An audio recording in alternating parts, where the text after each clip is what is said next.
bienvenue aux rencontres de la plateforme des bonnes pratiques pour l'eau du Grand Sud-Ouest.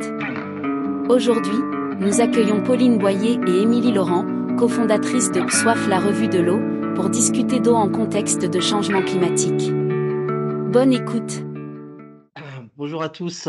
Merci de venir participer à cette huitième ou neuvième, je ne sais plus où est-ce qu'on en est, rencontre de la plateforme qu'on organise tous les deuxièmes mardis du mois entre 13h30 et 14h30 à une heure où on estime que on est encore en pause. On n'a pas encore repris l'après-midi, donc on est à mi-chemin entre le privé, le travail. Donc on s'intéresse et pour soi et pour son activité professionnelle. Et c'est un petit peu pour ça que j'ai sollicité Émilie et Pauline, euh, qui sont à l'initiative avec leur complice Patrice Berthoud-Chazeau, qui sont à l'initiative d'une revue qui nous a vraiment tapé dans l'œil et qu'on voulait vous faire connaître aujourd'hui. Pas pour vous la vendre, quoique si vous décidez de vous abonner, ce serait une très bonne chose parce qu'elle est non seulement magnifique mais extrêmement riche, mais aussi parce que la démarche qu'ont suivi Émilie et Pauline nous a semblé intéressante. C'est une démarche de changement, une volonté de changer le monde et de faire connaître l'eau. Et ça nous a semblé très utile dans notre milieu professionnel. Comme d'habitude, je fais une petite introduction pour présenter mes invités. Donc, Pauline, tu es, je crois, l'initiatrice du projet Soif. Tu es journaliste depuis 18 ans. Tu es passionnée d'écriture et de belles lectures. Passionnée d'écriture, on le voit quand on lit la revue, et de belles lectures. Tu as travaillé pour de multiples titres de presse écrite en télévision, avec pour matériau l'actualité pure et dure. Voilà, donc presse quotidienne régionale, hebdomadaire, télévision locale et nationale, tu as tout fait. Ça m'impressionne toujours, ce genre de choses. Aujourd'hui, tu veux te tourner vers une information de temps long. Donc, tu es plus pressé par l'urgence de l'actualité de l'excès d'informations. Et tu as cherché des thématiques à fort enjeu d'avenir. Et là, j'ai l'impression que tu en as vraiment trouvé une avec l'eau. Tu enseignes également à l'université et aussi à l'école du nouveau journalisme à Bordeaux, où tu es en charge du cours de méthodologie et fondamentaux du journalisme. Tu animes aussi des conférences dans le domaine de l'eau. Alors, je ne vais pas citer toutes les institutions auprès desquelles tu interviens, mais forcément, je cite Acclimatera, puisque la région Nouvelle-Aquitaine est notre partenaire, puisque avec la région Occitanie et puis le comité de bassin, elles se sont entendues à travers l'entente pour l'eau pour créer une autre plateforme. Et puis, tu interviens aussi dans des ateliers d'éducation aux médias, en particulier auprès des scolaires. Et ça, c'est pas je dirais, la moins importante le moins important de tes engagements. Émilie, tu es la secrétaire de l'association. Tu évolues dans le secteur de l'eau, toi, depuis 2017. Mais enfin, pour t'avoir fréquenté professionnellement à plusieurs reprises, je sais que tu maîtrises vraiment ces questions-là. Tu es forte d'ailleurs de 25 ans d'expérience en communication et dans l'événementiel, en particulier dans le domaine de l'eau. Tu as initié une agence exclusivement dédiée aux acteurs publics de l'eau, donc c'est vraiment ton sujet. Tu es aussi chargé de mission, alors ça j'adore, chargé de mission en médiation au sein du SMEGREG, l'établissement public pour la gestion des ressources en eau de Gironde, et où le SMEGREG s'emploie à démultiplier les forces vives en médiation. Donc moi j'ai vu passer une info là-dessus il y a, je pense, un an, au moment où vous avez commencé à cette démultiplication. Moi ça m'intéresse énormément puisque on est convaincu à la plateforme que c'est en s'appuyant sur des têtes de réseau compétentes dans leur domaine qu'on peut justement massifier les bonnes pratiques et puis démultiplier les bonnes choses. Donc le SMEGREG nous montre la route à travers cette médiation. Euh, Émilie, tu as fait des enjeux de l'eau un véritable engagement personnel et tu souhaites, avec la revue Soif, sublimer l'eau pour la remettre au cœur des préoccupations de chacun. Sublimer l'eau, moi, c'est vraiment quelque chose qui me touche parce que moi, je suis un ingénieur agronome, un technicien. J'ai fait 20, presque 25 ans d'agence de l'eau. Voilà, donc on ne parle pas du tout de sublimer l'eau dans notre milieu, hein. On parle de techno, de technique, de je ne sais pas trop quoi, mais pas de sublimer. Donc ça, c'est intéressant d'avoir d'autres angles d'attaque. Donc, aux côtés de votre complice Patrice Berthaud du Chazot, vous avez ressenti cette soif de communiquer autrement sur l'eau, avec une philosophie et une approche originale. C'est ce qui nous a séduit et que nous vous proposons de partager maintenant. Votre auditoire est aujourd'hui constitué de représentants des services de l'État, des collectivités, des usagers de la ressource en eau, du monde associatif. Voilà, mon espoir aujourd'hui, c'est que cette soif que vous avez éprouvée, elle est reproductible et elle est généralisable à nos différents niveaux professionnels pour faire connaître et aimer l'eau, et pas seulement faire aimer la ressource en eau, mais c'est vraiment faire aimer l'eau avec tous les angles d'attaque possibles. Voilà, je vous laisse la parole pour 25-30 minutes d'intervention. Sentez-vous très libre. Moi, ce que je propose aux participants, c'est de poser leurs questions qu'on abordera après votre intervention dans le fil de conversation, hein, dans le chat. Et puis, on les prendra les unes après les autres. Comme on n'est pas très, très nombreux, on pourra donner la parole aux personnes qui ont posé les questions. Voilà, donc à vous la parole et je serai au moins très attentif parce que ce que vous faites, c'est vraiment passionnant. Merci beaucoup. Je te laisse. Écoutez, déjà, merci beaucoup de nous avoir invités pour présenter notre projet et puis de nous donner la parole. On avait une petite présentation, donc on va essayer en même temps de la diffuser. Est-ce que là, c'est bon? Est-ce que tout le monde visualise le... Ouais, Ouais. super. Un petit pouce. Bon, voilà, super, un petit pouce. Écoute, tu as déjà dit beaucoup de choses, donc on va réduire, réduire le temps d'intervention.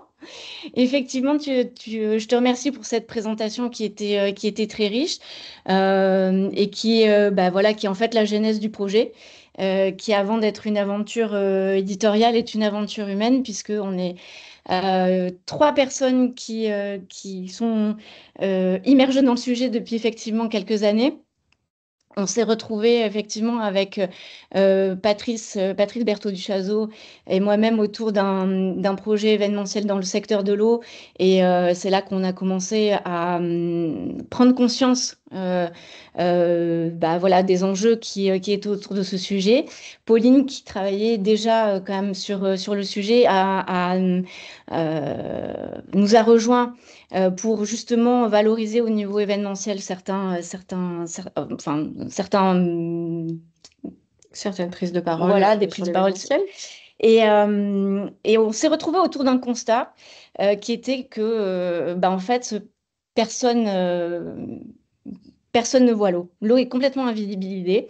On s'est rendu compte qu'on en parlait, nous, sur nos événements, autour d'éléments très techniques, autour de canalisation, autour de beaucoup d'éléments, mais surtout pas au niveau personnel. C'est-à-dire qu'en fait, on s'est rendu compte qu'autour de nous, on ouvrait le robinet, l'eau arrive comme par magie, elle repart, elle est sale, c'est pas grave, on ne sait pas où elle va, de toute façon, elle revient.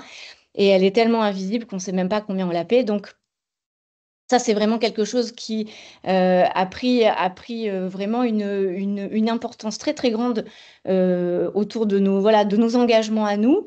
Et on s'est demandé ce qu'on pouvait bien faire à notre petit niveau pour faire en sorte justement de sortir l'eau de l'invisibilité et faire en sorte qu'au niveau de chaque usager, il y a une prise de conscience et qu'à travers une prise de conscience, il y ait envie d'agir pour préserver la ressource.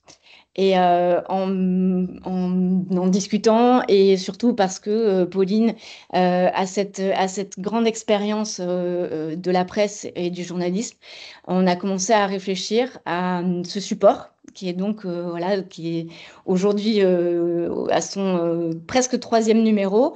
On a décidé d'en parler autour d'une belle revue qui ne parlerait que d'eau. Donc, c'était un vrai challenge parce qu'en fait, on a pris toutes les rubriques d'une revue classique et on a mis dedans des sujets eau qui sont quand même assez infinis, donc qui nous permettent d'avoir un très, très grand nombre de numéros à venir avec plein de sujets en ne parlant que d'eau. ce qui était relativement audacieux, hein, parce que parler que d'eau, il y a certains médias qui le faisaient et qui le font très très bien, hein, des médias spécialisés, des médias techniques, ou alors des médias complètement dans le secteur du loisir, du nautisme. Et il y avait peut-être un petit impensé sur l'eau comme sujet sociétal, comme sujet politique, comme sujet géopolitique. Et c'est là qu'on s'est dit, voilà, il y a quand même des places à prendre. On parle beaucoup de l'eau, mais souvent avec une dimension polémique, catastrophiste, voilà, liée à des catastrophes climatiques. Bon, bref, il y a plein de récits. Donc la question, c'était vraiment comment parler aux gens et pour leur dire quoi. Surtout, leur raconter une histoire, celle de l'eau, celle du grand cycle de l'eau, où tout est connecté, leur raconter des histoires avec des gens qui se mobilisent. Donc c'était vraiment ce récit-là qu'on a voulu proposer. Comme disait Émilie, c'était quand même assez audacieux parce que voilà, un média, déjà aujourd'hui, lancer un média, c'est un petit peu inconscient. Un média papier, n'en parlons pas. Un média papier sur un sujet de niche, quelle idée. Mais en fait, voilà, c'est pas un sujet de niche, l'eau, c'est un sujet universel. Donc là, voilà, le mantra Révéler l'invisible qui s'est matérialisé via la thématique du numéro 1. Donc là, c'est expliqué. Effectivement, ça fait partie de nos valeurs phares et de notre ambition de redonner sa valeur à l'eau, la montrer sous tous ses aspects, voilà, la remettre au centre des préoccupations parce que voilà, elle va être un enjeu d'avenir et ça, je pense qu'il n'y a pas besoin de développer ici avec cet auditoire qui en est infiniment convaincu. Et donc, pour moi, le récit, c'est vraiment une clé, raconter une histoire aux gens et pas seulement expliquer ce qui se passe et pas seulement réagir à l'actualité. C'est pour moi une vraie clé d'entrée parce que oui, j'aime ça, j'aime lire, j'aime écrire, mais je pense qu'en fait, ça parle à tout le monde et on a tous une histoire avec l'eau. Donc, raconter nos histoires respectives, ça peut être infiniment riche. Notre histoire personnelle, c'est notre histoire d'enfance. On baigne dès nos premiers instants de vie dans un liquide. On apprend à nager, à apprivoiser l'eau. On a tous des souvenirs d'enfance. En fait, voilà, l'eau, elle est partout dans nos vies et c'est un langage commun finalement qu'on a. C'est l'élément qu'on a tous en commun, l'eau.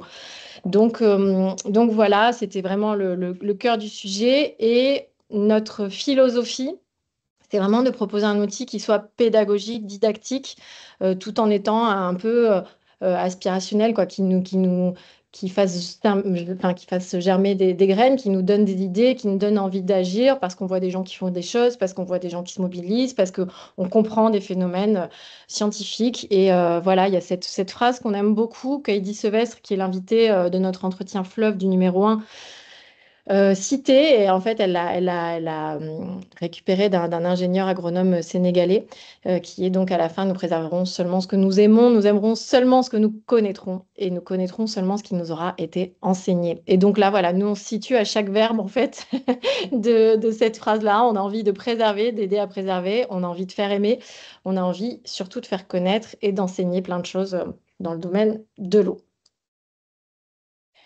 Et donc l'ambition de cette revue, effectivement, c'est avant toute chose de sensibiliser le grand public aux enjeux de l'eau. Donc c'est vraiment là l'objectif de révéler l'eau.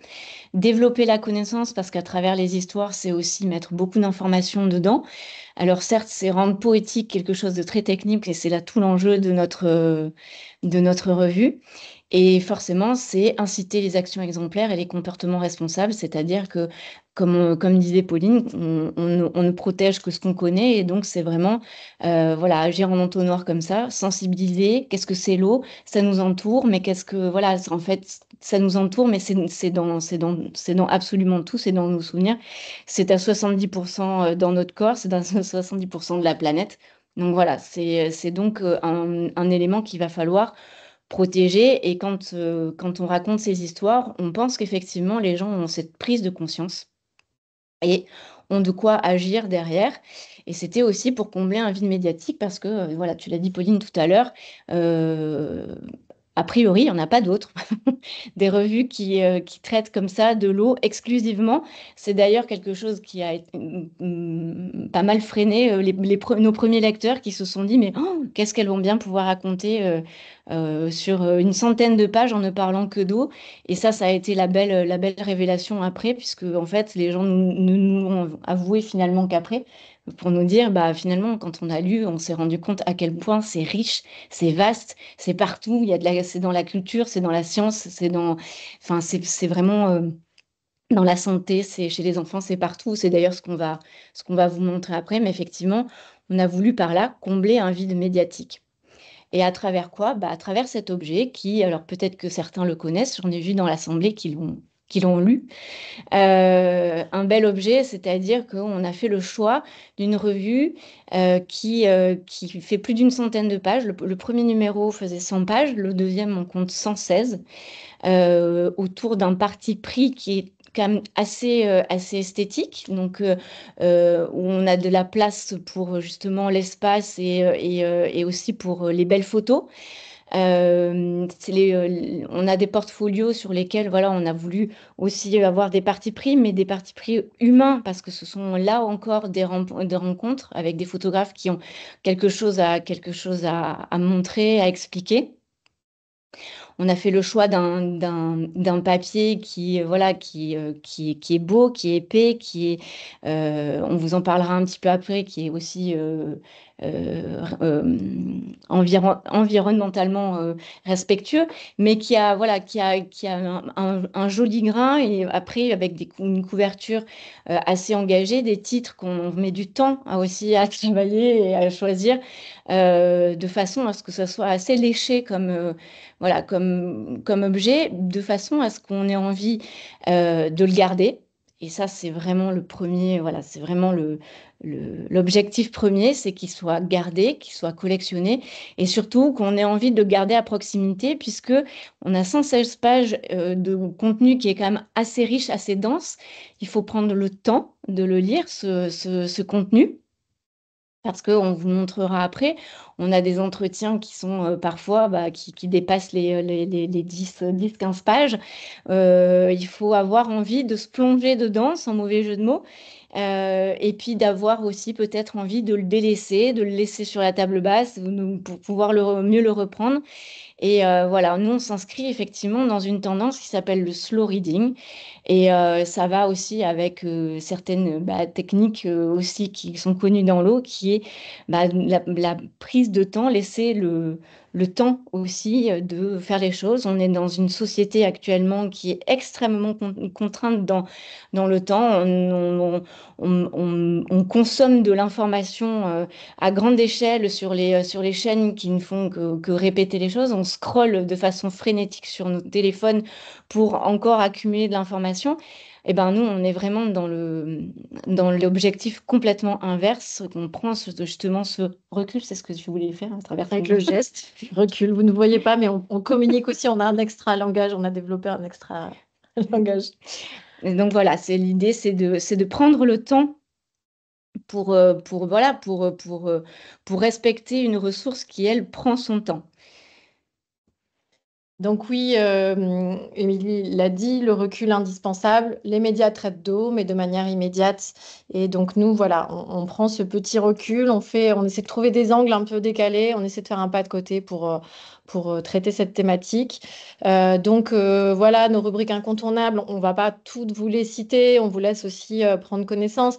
Il y a quelques quand même rendez-vous qui sont très importants à nos yeux. Bon, l'entretien fleuve, c'est parce qu'on aime aussi bien les jeux de mots avec les camarades de soif, et que en fait l'eau, je pense que ça fera l'objet d'un sujet un jour, mais est infiniment dans notre vocabulaire. La métaphore de l'eau est partout, et ça mériterait un sujet linguistique. C'est dans un prochain numéro. En tout cas, l'entretien fleuve, voilà, c'est quelqu'un qui nous aide à prendre de la hauteur sur un sujet. Le journalisme de solution, c'est très important. On va faire défiler un focus sur un métier de l'eau. Je pense que vous êtes convaincus aussi, et vous savez tous qu'il va y avoir des tensions dans les secteurs de l'eau sur les métiers. Et donc, l'enjeu, c'est aussi de faire découvrir ces métiers-là, qui sont des métiers de terrain, de passion, d'environnement. Enfin bref, il y a plein de choses à dire. Le journalisme de solution, un petit mot, c'est aussi pour dire que c'est une technique journalistique à part. Le journalisme de solution, c'est de dire, voilà, il y a des gens qui font des choses bien, ça marche pas toujours, mais en tout cas, ils sont à l'œuvre pour faire changer les choses, et c'est une vraie capacité, enfin, ça provoque une vraie capacité, des vrais élans de mobilisation et d'action. Et puis un petit mot aussi sur le fait que nous, on a aussi cette volonté d'avoir du journalisme de solution, parce on s'inscrit dans une ligne éditoriale assez positive. Oui. C'est-à-dire qu'on est totalement conscient des enjeux devant lesquels on est, de la difficulté qu'on va avoir à relever tous les défis. Néanmoins, On pense que si on a un axe catastrophiste, on ne sera pas lu très très longtemps. En revanche, si on montre les solutions qui sont portées, si on montre que on est dans une revue qui est joyeuse et qui est voilà, qui montre tout ce qui est beau, on provoquera l'envie aussi de continuer la lecture et de revenir vers les prochains numéros. Donc, effectivement, on a ces solutions. Oui, on le dit, Des voilà. grands reportages. Ouais, de grands reportages, notre rubrique grand large. On a aussi beaucoup de photos, Émilie l'a dit, à chaque fois un dossier thématique. Donc le numéro 1, c'était révéler l'invisible. Le numéro 2, être à la hauteur. Là, c'était montrer comment le réchauffement climatique vient bouleverser les niveaux d'eau et tous nos référentiels, que ce soit le niveau de la mer qui monte, le niveau des nappes qui baissent, les niveaux d'enneigement qui remettent en question des phénomènes et des modèles économiques établis et même culturels. Enfin voilà, il y a beaucoup. On essaie de prendre une thématique et de la tordre un peu dans tous les sens, d'être malin. Donc des belles photos, des articles santé aussi, parce que l'eau est évidemment un sujet majeur en la matière. Au moins une enquête ou un décryptage géopolitique, des bonnes nouvelles, ça c'est infiniment aussi notre ADN. Et des cartes blanches, parce qu'on va chercher d'autres gens aussi qui prennent la parole sur le sujet de l'eau, des gens qui font l'actualité et qui portent finalement les mêmes ambitions que nous. On aime aussi les formats un peu rigolos. La question bête, c'est des questions que tout le monde se pose ou pas, mais en tout cas qui sont des questions bêtes. Quelle est la forme d'une goutte? Est-ce que l'eau se périme? Enfin voilà, il y a des questions finalement qui nous renvoient à nos propres, parfois limites de connaissances. Il y a du tourisme, il y a des histoires, et évidemment, il y a une rubrique culture parce que l'eau, voilà, elle est partout. C'est une source d'inspiration pour les artistes. C'est de l'eau dans les arts, c'est de l'eau dans la littérature, et c'est vraiment quelque chose de très créatif. Donc, ça nous inspire beaucoup aussi. Et il y a ce cahier enfant, et voilà, on s'est rendu compte aussi, on vous parlait tout à l'heure d'émerveillement, mais que les enfants, c'est quelque chose qu'ils savent très très bien faire, s'émerveiller pour un sujet. Et en fait, c'est une super clé d'action. Et donc, voilà, on s'est dit, ça serait sympa de leur parler à eux aussi. Alors, on s'est dit c'est sympa, mais on s'est surtout dit c'est incontournable parce que c'est nos problématiques, mais ça va surtout être les leurs. Et donc, c'est bien d'initier les adultes, mais c'est très, très bien de plonger déjà les enfants dans le sujet. Et donc, à travers chaque thématique spéciale qu'on a mise dans chacun des numéros, on a repris la thématique. On a repris aussi parfois des questions de l'entretien fleuve, bah, pour le mettre à hauteur d'enfant. Et donc, dans chaque numéro, on a pris le parti d'avoir un cahier qui fait quand même près d'une dizaine de pages et qui est entièrement dédié aux enfants. Donc, on remet exactement la même question, mais à hauteur d'enfant, avec des concepts un petit peu simplifiés, de faire vraiment de la pédagogie.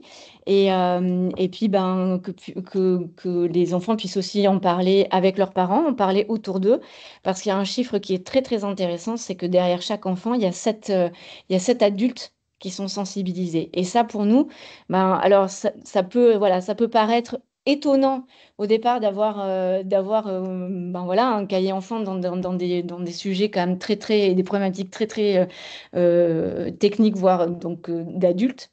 Mais au final, on se rend compte, après 2 numéros, que souvent les adultes commencent par lire le cahier enfant avant de se plonger dans les sujets écrits vraiment pour eux. Donc, comme quoi, ce cahier enfant, non seulement on va le garder, mais on va continuer, on va le densifier. Et puis parce que voilà, notre ADN, c'est de raconter des histoires. Et les histoires qui, voilà, souvent nous embarquent nous-mêmes. Ça fait aussi partie des choses dont on voulait vous parler. Et comment, à travers cette revue, on veut faire passer nos messages sur l'eau et comment vous faire aimer l'eau à travers des histoires et comment réenchanter l'eau. Oui, et donc, bon, Émilie l'a très bien dit avec les enfants, et le but aussi, c'est d'avoir un objet qu'on puisse partager, en fait, partager l'information. L'information, elle n'est pas toujours facile pour les enfants, hein. Je dis ça juste pour clôturer, mais voilà, l'actualité, c'est bien de pouvoir en parler avec eux et d'avoir des supports de discussion pour l'avenir. Voilà, le pouvoir du réenchantement, bah, vous l'avez compris, ça fait partie des choses qui nous mettent en action et qu'on aime beaucoup, et on pense infiniment que l'info, si elle tétanise les gens, hein. Aujourd'hui, il y a des études qui montrent que 2 personnes sur 3, près de 2 personnes sur 3 dans le monde ne s'informent plus parce que l'info est trop anxiogène, parce que elle tétanise, hein, les gens tout simplement. Donc voilà, on prend le contre-pied et on va vous parler d'émerveillement. Heidi Sevestre, elle nous passionnait beaucoup avant, et puis après l'avoir rencontrée, avoir fait cet entretien, ben voilà, on est encore plus enchanté par le personnage et par son message et par cet ADN voilà, de faire connaître sans, voilà, ce que je disais, sans tétaniser. Elle, son mantra, il correspondait tout à fait à notre numéro 1. Elle dit que les glaciers rendent l'invisible visible. Et c'est exactement ça, parce qu'en fait, ils sont des révélateurs du réchauffement climatique. Pour ceux qui en douteraient encore, on leur montre des photos de la mer de glace il y a 30 ans et aujourd'hui, je pense qu'on peut plus douter. Et donc, voilà, les glaciers, ils ont ce rôle-là dans notre connaissance collective. Et elle nous explique aussi très bien dans cette interview le rôle qu'ont les glaciers dans notre cycle de l'eau et pour nos ressources en eau. Bref, il y a plein de choses, c'est absolument passionnant. Et voilà, et elle, sa clé d'action, c'est l'émotion, c'est l'émerveillement. Et elle dit toujours qu'il faut embarquer tout le monde, s'émerveiller, c'est résister. C'est des phrases qui nous ont beaucoup marqué aussi. Et ce que les gens retiennent, c'est souvent à la fin dans le message, c'est la beauté. C'est l'émotion, c'est le langage commun que finalement qu'on a tous, parce que le langage scientifique, on peut dire ce qu'on veut, on l'a pas tous en commun. Le langage de l'information des médias, on l'a pas tous non plus, mais le langage de l'émotion, ça c'est certain qu'on l'a. Donc c'était une très belle rencontre et on continue de nous en parler. Je pense que les gens continuent d'acheter le numéro 1 aussi grâce à cette belle rencontre qui nous a bien marqué. Et c'est parce que justement, on a été marqué par certaines rencontres, certains articles, certains sujets qu'on a choisi de vous en montrer 3. Donc voilà, il y avait Heidi. Moi, j'ai choisi de vous parler pareil d'un sujet qui était dans le numéro 1 de Soif, qui est le point Nemo. Pourquoi le point Nemo? Parce que bah, là aussi, c'est plein d'histoires. C'est plein d'histoires dans un point en fait qui n'existe même pas. Le point Nemo, pour ceux qui ne le savent pas, c'est le point GPS le plus éloigné de toute terre émergée. Donc en fait, c'est un point dans le Pacifique. C'est pas une île, c'est pas une terre, c'est rien du tout. C'est un point imaginaire, c'est un point GPS qui est tout jeune en plus parce qu'il a été identifié par un scientifique qui s'appelle Lucchetta et qui a été calculé et cartographié dans les années 90. Donc déjà, c'est assez rigolo d'avoir derrière un élément scientifique quelque chose de très onirique. C'est un point qu'on imagine justement très immaculé. Pour le situer, il est en plein milieu du Pacifique. Les premières îles à distance sont à plus de 2000 km. Le premier citadin et pas loin il est à peu près à 3000 km, il est à Auckland. Et grosso modo, l'humain qui le croise enfin, qui a plus grande proximité est dans l'espace, puisque ce sont les astronautes qui sont dans l'ISS et qui, de temps en temps, passent au-dessus. Donc, ça, c'est une histoire déjà qui nous a plu parce que bah, forcément, c'est complètement insolite comme point, mais parce que en fait, il est le révélateur de plusieurs choses. En fait, il est atteint par très peu de personnes. En gros, ce sont essentiellement les navigateurs qui vont passer par là. Pour ceux qui ont suivi le Vendée Globe, ben voilà, il y en a une quarantaine ou un petit peu moins qui l'ont passé à Noël. Donc il y a toute cette notion d'aventure, d'exploration, c'est très onirique. C'est ce que d'ailleurs, voilà, on a deux navigateurs qui nous ont expliqué ça dans l'article et qui nous ont expliqué à quel point c'est un endroit qui fait encore rêver les gens. Et c'est pour ça que c'est un privilège pour ces navigateurs de le passer. Benjamin Ferré nous expliquait que c'est tellement onirique comme point que c'est d'ailleurs le point, les coordonnées GPS, c'est le nom de la société qui lui a permis d'acheter le bateau, justement, qui lui a permis de passer le point Nemo cette année. Et ce qui est très drôle, c'est qu'il nous expliquait que ce bateau, c'est celui qu'avait Paul Meillat, qui est le deuxième navigateur qu'on a interviewé dans cet article, qui lui, justement, a subi une avarie précisément au point Nemo dans le précédent Vendée Globe. Et c'est juste le pire endroit où avoir une avarie parce que, effectivement, pour avoir des secours, c'est le plus complexe. Donc ça, il y a toute cette notion d'aventure, d'exploration, donc qui est là encore une histoire qui est passionnante, mais en plus quand on se rend compte que cet endroit qui est l'endroit qui est censé être le plus préservé, le plus sauvage, le plus immaculé sur terre et en mer, et ben en fait on s'aperçoit que c'est une décharge parce que bah, c'est le cimetière, c'est la poubelle de l'espace, c'est le cimetière des vaisseaux. Il y a environ 300 vaisseaux au fond de l'océan, dont la station Mir, dont certains vaisseaux de SpaceX. Donc en fait, on s'attend à avoir quelque chose d'extrêmement préservé et finalement, ben, c'est totalement pollué par la main humaine, puisque forcément, ben, en fait, c'est l'endroit idéal pour faire plonger les objets spatiaux. En gros, la NASA et toutes les agences spatiales préprogramment les navettes pour atterrir, enfin amérique dans cet endroit qui est donc le pôle maritime d'inaccessibilité, de façon à ne toucher aucun humain et à ce qu'il n'y ait aucun accident, puisque très peu de personnes y passent.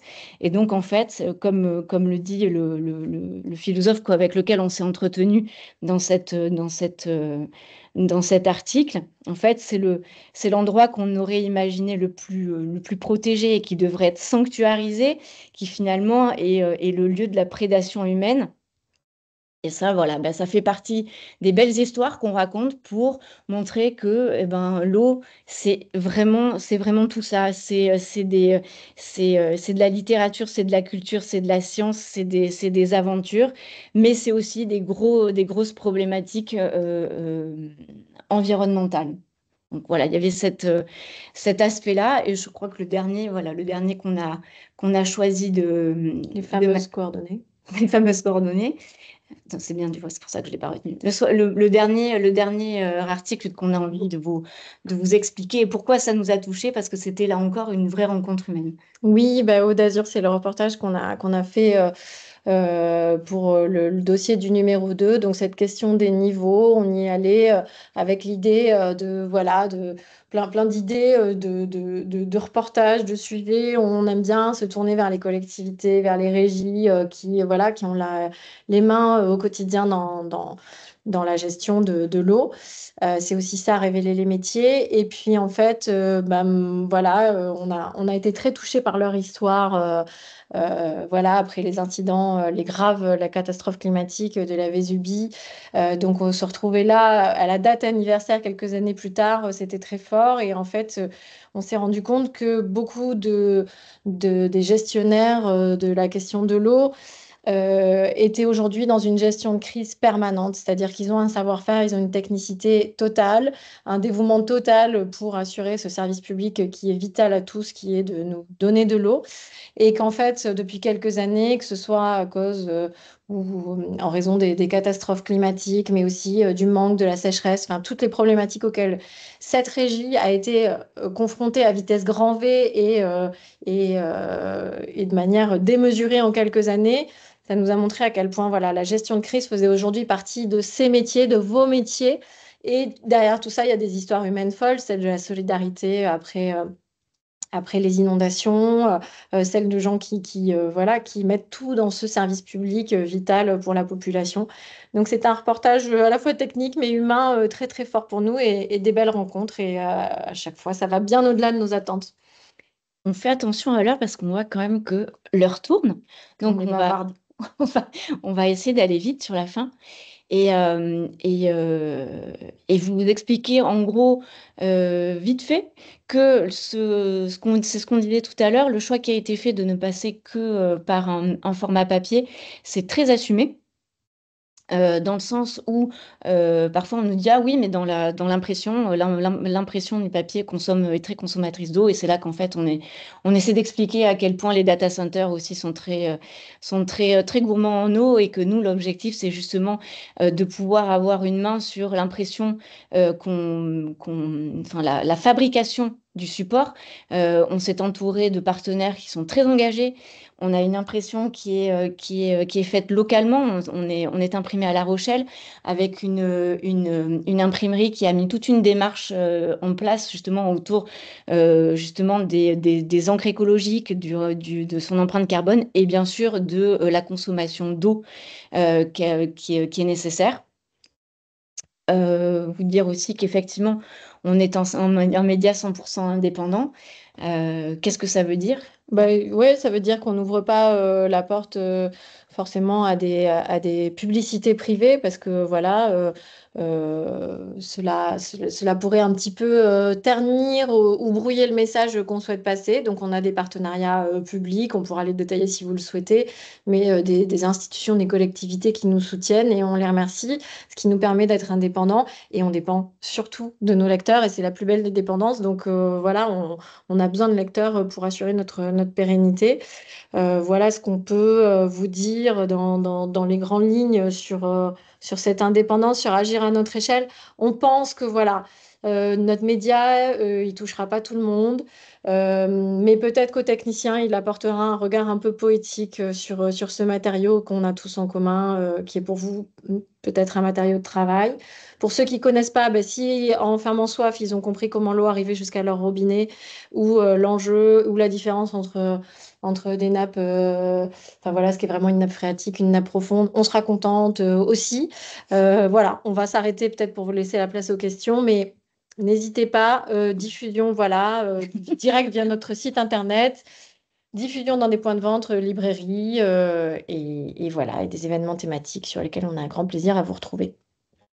L'objectif, c'était aussi de dire, voilà, nous, on a fait ce choix parce que l'eau est devenue assez incontournable dans nos vies, c'est notre engagement à nous, mais on s'aperçoit, voilà, on n'est pas seul et que en fait, tout le monde a sa petite goutte d'eau à apporter, quel que soit son métier, son engagement, et on a tous voilà, une responsabilité dedans et qu'on peut tous se mouiller, sans mauvais jeu de mots encore, on peut tous se mouiller pour apporter une pierre à l'édifice et faire en sorte effectivement que cette ressource soit préservée à terme.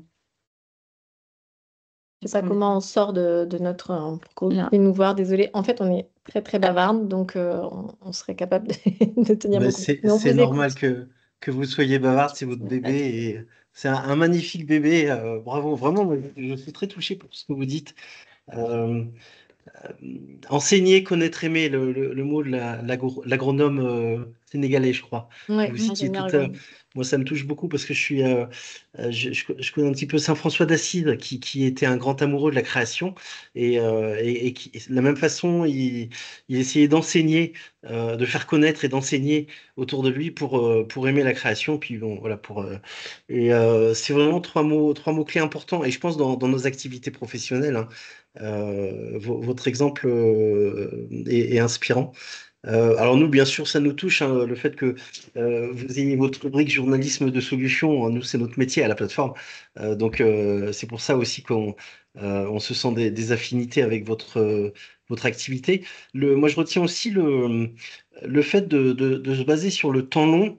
Dans l'urgence où nous sommes, l'urgence dont vous avez parlé pour Aude d'Azur par exemple, et malgré cette urgence qui nécessiterait d'agir tout de suite, vous prenez le temps de vous poser. Moi, pour faire connaître ces angles d'attaque, moi, quand j'ai découvert, comment il s'appelle, Thomas Wagner, Bon Pote, lui, il avait un nouvel angle d'attaque, c'était intéressant d'ailleurs, hein, et je trouvais ça passionnant de regarder le monde de l'eau, de la transition, du climat sous un autre angle.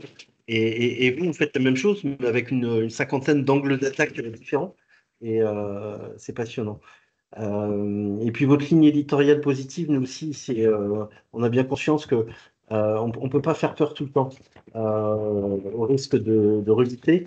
Et bon, moi, ce que j'imagine pour la plateforme, et c'est ce que vous avez dit pour votre revue, c'est 95%, enfin 5% de peur et 95% d'infos, de solutions. Voilà, on va pas présenter des solutions sans dire pourquoi, mais on va pas que parler de la crise, on va aussi parler des solutions. C'est ce qu'on essaie de faire. Alors moi, j'adore les adultes qui lisent le cahier enfant en premier. Ça c'est. Je reçois des revues à la maison et effectivement, je lis d'abord le cahier enfant. C'est un plaisir coupable, en fait. Ouais, exactement. Ouais. C'est un peu régressif, mais ça fait du bien de temps en temps. Ce qui est très drôle, c'est qu'en fait, Non, pardon Benoît, je te coupe, mais ce qui est très drôle effectivement, c'est que dans le premier numéro, l'objectif c'était de révéler l'invisible, donc il fallait sortir l'eau des tuyaux. Et on s'est dit, bon, on va reprendre les choses à la base, on va expliquer ce que c'est, les nappes phréatiques, les nappes profondes. Et surtout, on va dire, bah voilà, c'est quoi le voyage de la goutte d'eau entre le moment où on la prélève dans le milieu et où elle arrive dans le robinet. Et en fait, c'est là surtout qu'on s'est aperçu que les adultes étaient allés voir le schéma qu'on a fait pour les enfants. Donc c'est très triste pour nous. Ça marche aussi. D'accord. Alors, on a déjà deux questions. Jean-Daniel Rinaudot, Bergem. Jean-Daniel, on te donne la parole. Vas-y, pose ta question sur l'histoire. Oui, bonjour. Est-ce- Ouais. Mais en fait, moi, je trouve que dans les dimensions, ce qui il m'a fait réagir, c'est la rubrique géopolitique. Et effectivement, la géopolitique permet d'explorer plein de choses où l'eau a une place immense. Et du coup, je me suis posé la question de l'histoire, parce que l'histoire nous renvoie à l'eau beaucoup, en fait, et peut nous faire rêver de plein de façons, que ce soit les Romains, la Mésopotamie. Voilà, c'est une source d'inspiration potentiellement immense. Ah ben voilà. Tout le monde parce Ok, que ça donc fait voilà, pas je me partie demandais pourquoi il y avait. ça fait pas partie des articles qu'on a montrés, et pourtant c'est une des rubriques qu'on adore. En fait, oui, là, et là, D'accord, vous, c'est super, plus sur la partie historique, hein, c'est ça. très bien. Donc oui, la partie histoire, c'est votre question, si je comprends bien, pardon si on vous a coupé, c'est de savoir pourquoi il n'y avait pas plus peut-être d'histoire au singulier et pas d'histoire au pluriel. Alors, ça fait partie effectivement des sujets. On a pris le prisme d'histoire sacrée, c'est-à-dire à quel point l'eau aujourd'hui fait partie de la culture et de la dimension sacrée, parfois religieuse, en tout cas spirituelle, de beaucoup de cultures et de sociétés. Mais voilà, on travaille sur plein d'autres rubriques. Honnêtement, si on pouvait faire tout ce qui nous passionne, notre revue, elle serait hebdomadaire et elle ferait 200 pages. Mais non, vraiment, l'histoire, c'est évidemment une clé à développer. On a eu des idées aussi de faire une rubrique sur les ponts qui font partie de la ville, sur l'urbanisme. Mais effectivement, c'est un super sujet qu'on devrait plus développer. Je suis d'accord. Merci. Alors, certains sujets sur la gestion des usages de l'eau. Est-ce qu'un... disparu. Ouais, je vois plus la question. Pardon. Alors, certains sujets sur la gestion des usages de l'eau sont sensibles, qui conduisent à des positions plus ou moins tranchées ou à des compromis raisonnés, et pas des compromissions. On lit à haute voix, hein, pardon. Aucun sujet tabou pour l'équipe de Soif. Je pense au rejet dit inerte de déchets de la construction dans les graviers de la vallée de l'Ariège ou autres conflits. Si. Très bonne question. Je vais prendre un autre exemple qui est peut-être plus grand public et que tout le monde, enfin, dont tout le monde nous parle, c'est celui des méga-bassines.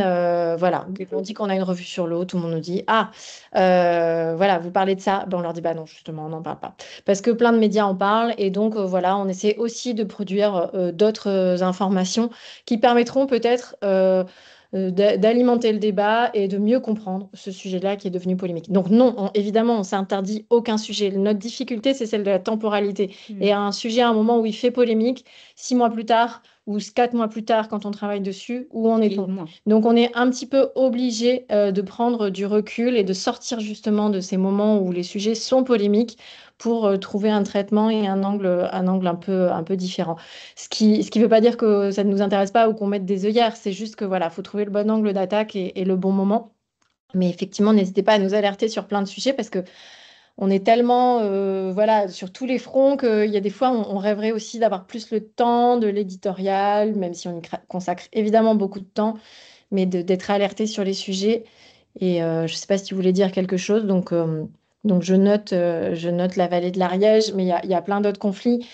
Là, on va être sur la thématique du numéro 3 qui va être la thématique du droit. Et en fait, on prend deux axes, les droits de la nature et la question de l'accès à l'eau. Donc peut-être qu'il y a du conflit un peu dedans, sans dévoiler tout, mais voilà, c'est pas des sujets du tout qu'on s'interdit. Donc n'hésitez pas à nous alerter. Et je vois la suite, les scientifiques sont susceptibles de vous alimenter. Comment envisagez-vous ou pas de tisser des liens avec cette communauté? Alors, il y a déjà pas mal de scientifiques qui interviennent dans la revue. On en a pas mal. Après, on l'envisage même peut-être de façon beaucoup plus concrète, après dans la construction. Mais bon, ça, c'est voilà, C'est dans la construction carrément du projet et du sens qu'on veut mettre dedans. Comment? On peut le dire, on aimerait concrètement se doter d'un comité scientifique pour voilà, valider nos sujets, nous aider voilà, à être dans le juste, à pas se couper de cette communauté-là qui nous est absolument indispensable. Donc, il y a effectivement des scientifiques qui interviennent maintenant. Voilà. Quel rôle leur donner à l'avenir? Peut-être qu'il sera beaucoup plus prégnant. En tout cas, là aussi, n'hésitez pas à nous alerter. Nous, on va chercher à chaque fois, sur chaque sujet, on essaie de se dire, attention, il faut que là, il y ait une expertise scientifique. Donc, ça fait vraiment partie de notre réflexe journalistique, d'aller chercher quelqu'un qui vienne apporter du corps à notre sujet, qui vienne voilà, l'expliquer, faire de la pédagogie. Donc, il y a des synergies à faire entre les journalistes et les scientifiques. On est preneur de toutes vos idées et nous, on est preneur aussi d'avoir un carnet de contact en fait de gens qui soient des personnes ressources si on a besoin de faire ce sujet-là, vers qui on peut se tourner en toute confiance pour avoir une expertise, pour avoir un regard, pour discuter, pour intervenir dans les pages, peu importe, mais pour avancer de manière intelligente. Voilà, on s'est déjà appuyé. Moi, j'ai une amie qui travaille pour un nouveau réseau, enfin assez récent, qui s'appelle Expertise Climat et qui met en relation les journalistes avec des experts. Donc voilà, il y a des choses à faire. On n'est pas. Je sais que parfois il y a une méfiance des scientifiques vis-à-vis des journalistes parce qu'on travaille dans l'urgence, parce que voilà, on a parfois des défauts de compréhension, on travaille trop vite, un peu mal, on croit tout savoir, on est spécialiste de tout et spécialiste de rien. Je connais bien les écueils de notre métier. Mais voilà, nous, cette temporalité, elle permet aussi ça, de prendre le temps, d'avoir le temps d'échanger avec les scientifiques. Donc vraiment, alertez-nous, faites-vous connaître, dites-nous, moi, si vous avez besoin sur tel sujet, il y en a qui l'ont déjà fait. Et vraiment, on est très, très friands de ça. Savez-vous quel type de public vous avez? Alors, on savait mieux même avant, parce que maintenant, on a plein de commandes qui tombent et dont on ne connaît pas du tout les origines. Notre cible, c'est vraiment le grand public, mais comme on a quand même un réseau qui est déjà assez établi dans le secteur de l'eau, on a évidemment beaucoup de collectivités qui se sont abonnées déjà. Et de gens de l'eau. Et c'est d'ailleurs toute la difficulté devant laquelle on est dans la façon dont on rédige nos articles, c'est que on veut avoir un regard et surtout une écriture accessible, joyeuse et poétique, c'est ce qu'on disait, mais sauf qu'on est aussi lu par les gens du secteur de l'eau et donc on est toujours très très vigilante parce qu'on a très très peur de dire des bêtises, donc on est quand même voilà, très exigeante, que ce soit vis-à-vis de nous-mêmes, vis-à-vis aussi parce on écrit nous, mais on a tout un pôle de pigistes dont on s'entoure et donc il y a une grande partie quand même de relecture et aussi pour s'assurer que tout est correct et que c'est quand même très très très très maîtrisé. Donc, le type de public, voilà, est dorénavant assez large, et d'autant plus aujourd'hui qu'on est distribué un peu partout en France dans les librairies. Et maintenant, ça y est, notre bébé nous échappe.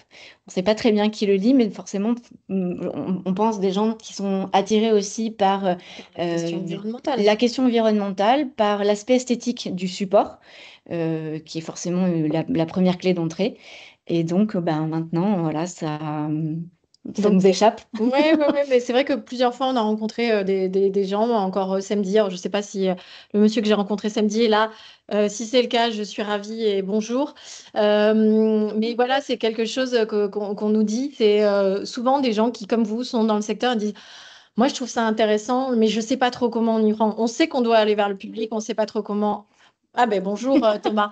On ne sait pas trop comment s'y prendre, comment parler au grand public. Et le grand public nous dit, moi je suis infiniment convaincue que l'eau, ça va être le sujet. Oui. Donc les gens ont une intuition, mais ne le matérialisent pas forcément à travers des sujets. Donc on se situe entre ces deux groupes de population et on essaie de parler à tout le monde.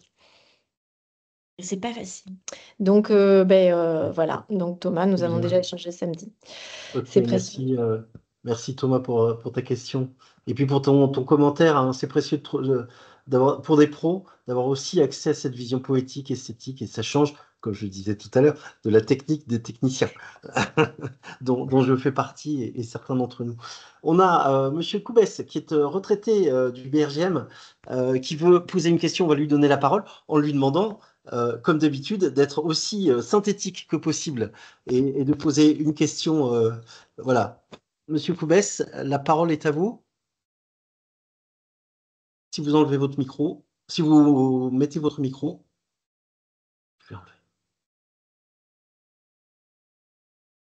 On ne vous entend pas.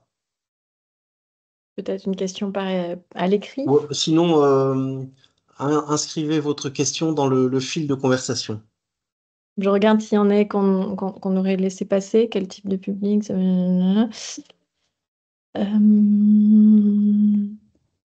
Merci à vous. On vous a passé. Merci de nous avoir écoutés. Au plaisir de vous rencontrer, Noémie.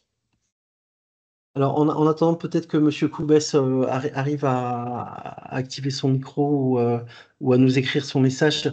Avec mes collègues, on se demandait si vous aviez l'intention un jour d'écrire sur l'empreinte eau.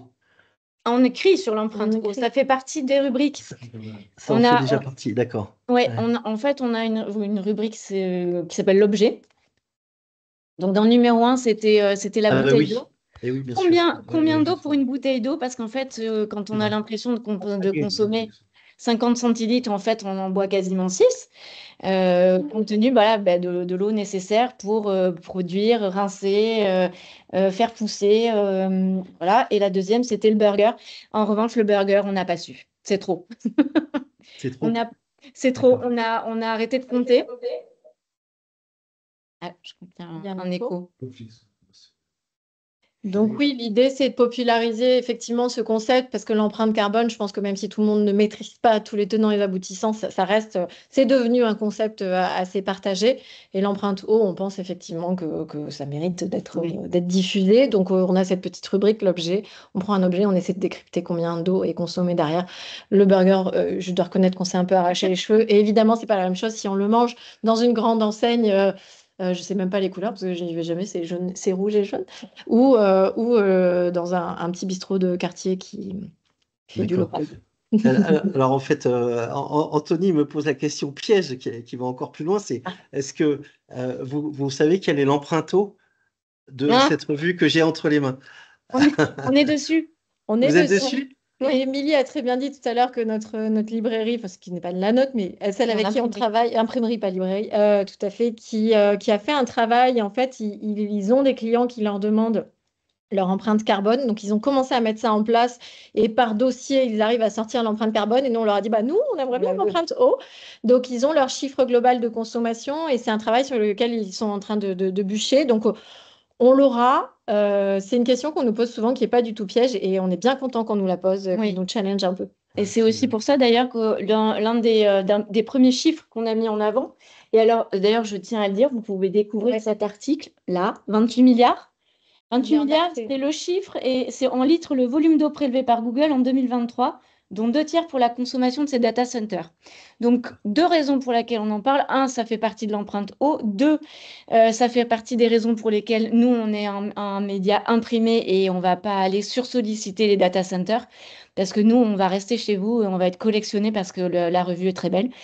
Et aussi parce que donc aujourd'hui, c'est aujourd'hui? Oui, c'est aujourd'hui qu'il est en accès libre. Voilà, on a, nous, effectivement, sur nos réseaux sociaux. On a tenu à célébrer, pas que la journée mondiale de l'eau, mais on a tenu à célébrer la semaine de l'eau. Et donc, toute la semaine, on a prévu voilà, de quoi abreuver tout le monde, donc, que ce soit entre les offres promotionnelles sur nos revues, mais aussi en donnant accès à quelques articles qu'on a mis voilà, toute la semaine en accès libre. Le chiffre en fait partie, le burger aussi, et je pense qu'il y aura d'autres articles dans la semaine. Ouais. Et merci, Monsieur Rinaudot. On vous voit, Monsieur Koubès, si vous. Oui, voilà, Monsieur Koubès, je pense que vous avez la parole. On m'entend, oui? Oui. Alors, oui, j'ai la parole, mais voilà, j'ai pris l'affaire en marche puisque j'ai mis un quart d'heure pour régler tout ça. Je suis un homme du XXe siècle, il faut dire. Donc, j'ai une expérience au BRGM où je m'occupais d'eau souterraine, mais une expérience du XXe siècle. Et à cette occasion-là, je vois que vous avez sorti un premier numéro sur l'invisible. Alors, justement, j'aimerais bien le revoir avant de discuter avec vous, parce que les eaux souterraines sont invisibles pour la plupart des gens qui s'intéressent à l'eau. Ils ne savent pas ce que sont les eaux souterraines. C'est pour ça qu'il faut commencer avec eux, comme pour les enfants. Donc, vous êtes inquiet parce qu'on vous considère comme pédagogue pour les enfants, et je pense que ça pourrait faire l'affaire. Donc, les eaux souterraines, tant les associations que les administrations qui s'occupent d'eau sont ignorants des eaux souterraines. Tout à fait. Et là, j'ai des problèmes justement parce que bon, mais j'ai une petite expérience puisque j'ai tenu l'observatoire ADES, des eaux souterraines, pendant dans un département de la région du Poitou, quoi. Et donc, j'en connais un peu, mais maintenant, c'est une connaissance du XXe siècle. Mais ce serait bon de la rénover, de la actualiser. Voilà. Alors, Monsieur Coubès, vous ne pouvez pas mieux tomber parce que dans ce qu'on a voulu faire quand on a révélé l'invisible, on est justement allé chercher dans les eaux souterraines. Et c'est ça. Et on est allé chercher dans les eaux souterraines profondes et on a même, je crois, dans l'auditoire des hydrogéologues très qualifiés, dont je crois Alexis Lafiché, s'il est toujours là, qui pourra en témoigner. On est justement, notre volonté d'en révéler l'invisible, c'était justement d'aller de plus en plus profond et de partir des nappes phréatiques aux nappes souterraines profondes, parce qu'en plus, bah, voilà, nous, on est Girondins, on est donc sur un territoire qui est très exceptionnel. Oui. Mais c'est deux sujets différents, le superficiel et le profond. Donc, il faut aborder de façon différente. Mais chacun a son importance.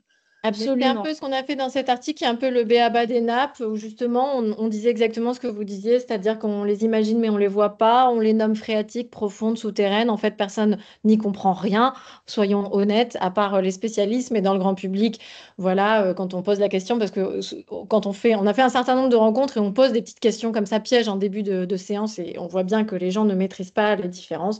Donc voilà, c'était exactement ça. Zoom sur cette ressource pleine de ressources. On en parle dans ce numéro 1, on décrypte les différentes typologies de nappes. On explique en quoi la gestion de cette ressource invisible est difficile, notamment pour les pouvoirs publics, notamment s'entendre sur un constat qui ne peut pas être partagé, qui ne peut pas être vu. C'est difficile. Donc on évoque tous ces points-là. Et voilà, si vous avez l'occasion de le lire, n'hésitez pas à nous faire un retour, à nous dire si c'est à la hauteur de vos attentes. Mais moi-même, j'ai passé 30 ans à m'occuper des eaux souterraines, mais je ne les ai jamais vues. Je suis descendu quelquefois dans un puits, mais pas souvent.